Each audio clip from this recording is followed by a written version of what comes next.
जेको इंजीनियर आहे SDO आहे उन जी हटधर्मी जे करे असांजो कमु रोलड़ जो शिकार आहे। 4 सालनि खां वठी असां दरबदर थिया आहियूं। असांजी नियाणियूं दरबदर थियूं आहिनि। कॾहिं हाई स्कूल में थी विया आहिनि, कॾहिं प्राइमरी स्कूल में थी विया आहिनि, कॾहिं कॉलेज में थी विया आहिनि।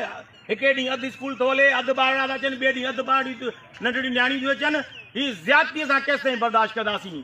असां उन खां पोइ मूंखे जून में चयो त बाबा हीउ कमु असां शुरू आहे, असांजो मिटी भराइणी आहे, रस्तो न आहे, त बिना इजाज़त जे प्राइमरी स्कूल जो गेट भॻो वियो।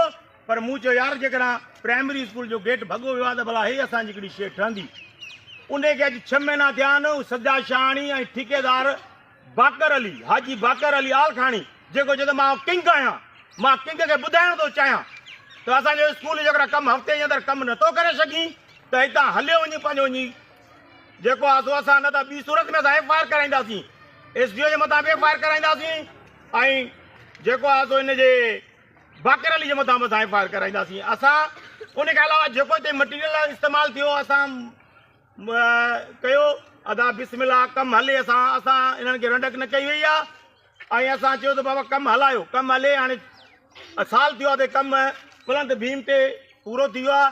प्लंथ भीम खां पोइ छित ताईं पैसा वठी विया आहिनि, ॿुधण में आयो आहे, पर इहा त कन्फर्म आहे त लेंटर ताईं हिननि पैसा ओके करे छॾिया आहिनि, मिटी जा पैसा वठी छॾिया आहिनि, पर मिटी नथा भरे।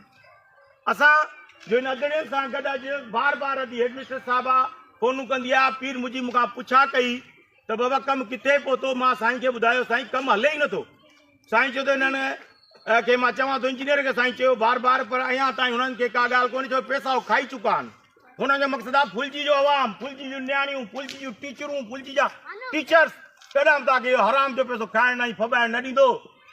ऐं असां तव्हांखे वरी बि वार्निंग था ॾियूं ऐं असां वज़ीर आला सिंध खां ऐं एजुकेशन मिनिस्टर खां, works and service J minister खां घुर था कयूं त फौरन हिन स्कूल जो कमु चालू करायो वञे, न त ॿी सूरत में अॼु असां एहतिजाज हिते कयो आहे, स्कूल में कयो आहे, बिल्डिंग ॾिसो हिते कयो आहे असां, न त ॿी सूरत में असां दादू बि नियाणियूं प्रेस क्लब ते अॼु असां पंहिंजे अख़लाक़ी तौर ते पहिरियों असां तव्हांखे वार्निंग था ॾियूं, न त ॿी सूरत में इहो एहतिजाज अॻिते वधंदो। ऐं उन खां अलावा हीअ तव्हां ॾिसो सही मूवी, हे भराए जेको विझराए पियो थो, गंदे किचिरो आहे, हीअ भराए पियो थो, सिरूं इहे इस्तेमालु कयूं जेके भॻल टुटल पियूं आहिनि। असांखे अफ़सोस थो थिए त हिकिड़ी एॾी 2.5 करोड़ पोणा 3 करोड़ रुपए जी ग्रांट थी आई आहे, उन में 2.5-3 करोड़नि में जेको आहे सो असांजी रुगो हिकु कमु बंदि थी वियो, पैसा वठी लेंटर ताईं छित ताईं खाई विया आहिनि।